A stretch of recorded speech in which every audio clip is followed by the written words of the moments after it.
Bonjour à tous, aujourd'hui je vais vous expliquer comment choisir votre leurre pour la pêche en mer.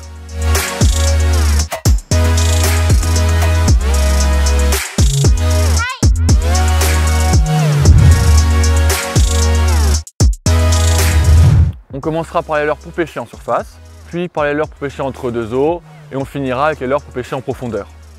Donc l'idée de ce cheminement, c'est pas au hasard, c'est parce qu'il faut toujours commencer à pêcher en surface et puis descendre dans la couche d'eau. Donc le pourquoi il est assez simple, il est que si vous prenez un poisson en surface, vous pourrez toujours attraper par la suite un poisson en profondeur. Par contre, si vous attrapez d'abord un poisson qui se trouve sur le fond, vous risquez de faire fuir les poissons en surface. On va donc commencer par les pêches au leurre de surface. Donc vous pouvez pêcher avec des stick bait par exemple ou des poppers.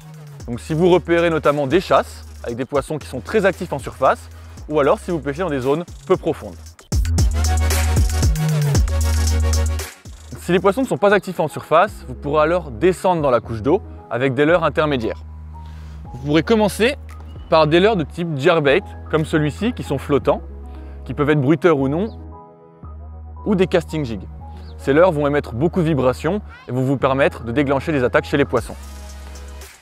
Si par contre les poissons sont beaucoup plus méfiants, vous pourrez changer de typologie de leurre et utiliser des leurres souples à grammage intermédiaire entre 10 et 20 grammes.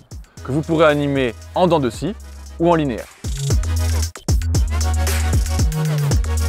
Et si vous ne déclenchez pas de touche entre deux eaux, vous pourrez passer sur des pêches plus en profondeur.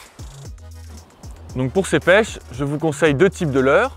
Donc les leurres souples avec un grammage plus important, entre 20 et 60 grammes, ou les casting jigs avec aussi des grammages entre 20 et 60 grammes. Donc moi j'ai un petit conseil pour vous. Pour tout ce qui est pêche en profondeur, c'est d'utiliser à peu près 2 grammes de plomb par mètre de profondeur. Donc par exemple, si vous pêchez sur une zone avec 10 mètres de fond, je vous conseille de mettre 20 grammes de plomb. Vous pourrez ensuite ajuster en fonction des conditions. Donc s'il y a beaucoup de courant, vous pourrez rajouter un petit peu de plomb. Ou alors, une autre astuce, c'est d'affiner son leurre.